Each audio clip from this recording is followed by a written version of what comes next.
Hey everybody, Maple Syrup Cycling back with another product review. I'm going to quickly today look at the ASOS Miele GTO bib set.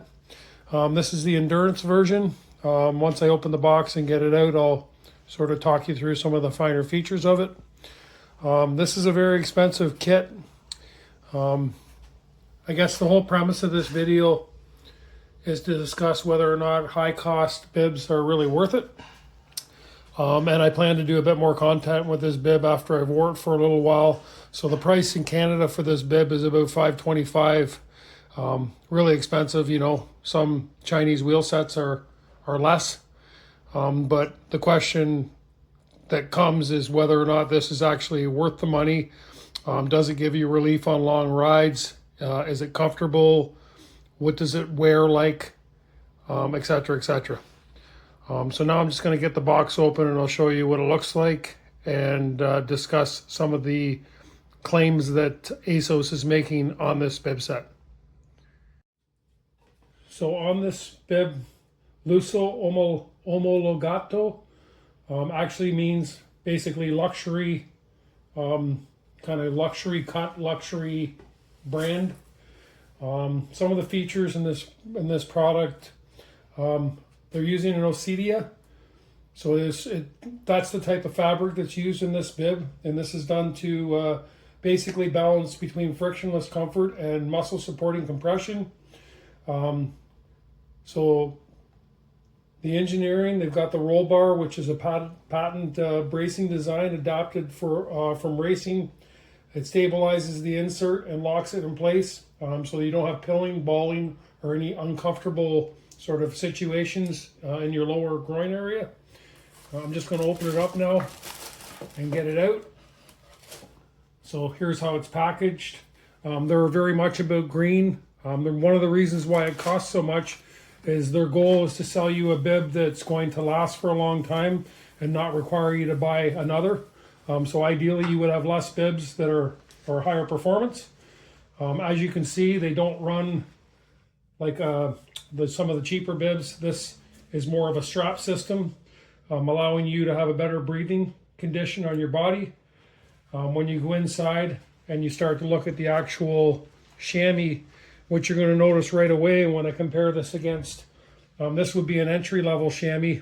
It's got a decent amount of comfort, but it's nowhere near the thickness or breathability that you're going to get with an ASOS. This is a Pearl Izumi. The Pearl Izumi doesn't offer any venting at all on the inside. I use this bib. I'm an endurance rider, so I use this bib quite often. And it is quite comfortable, but it does create a lot of sweat and some pilling in the areas of your groin. This one here has got basically fully vented, and then they utilize this system that is open, so it allows the air to flow freely through there. If you look, it's got really, really nice retention tabs on the legs. So sorry, I'm just trying to pull a leg out for you here. So in this area here, they've added the rubber to keep it in place, but they haven't overdone it. Some of them are really overdone. There's too much. It almost pulls on your legs, and it's uncomfortable. But overall, very, very nice bib, well put together.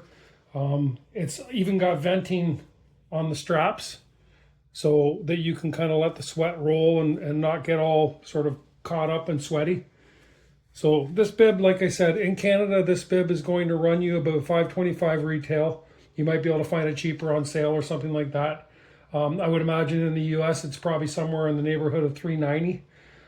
Again, very expensive, but what I'm trying to understand and what I want to weigh this against is the cost of buying several medium to low quality bibs versus ones that are much higher in quality. And if you're out over 100 kilometer or 100-mile ride, what's the difference on your body? How do you feel? And what does it do? So I plan to do another video in a little while. I haven't rode this bib set yet. I've actually owned it for about a week, but I've been waiting to kind of do this video because I want to be able to offer some insight into whether this is good value or not.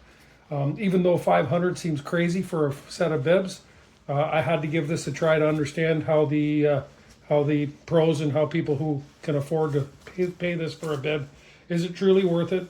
Is there an advantage to your riding? and is the comfort really at a level that it needs to be at.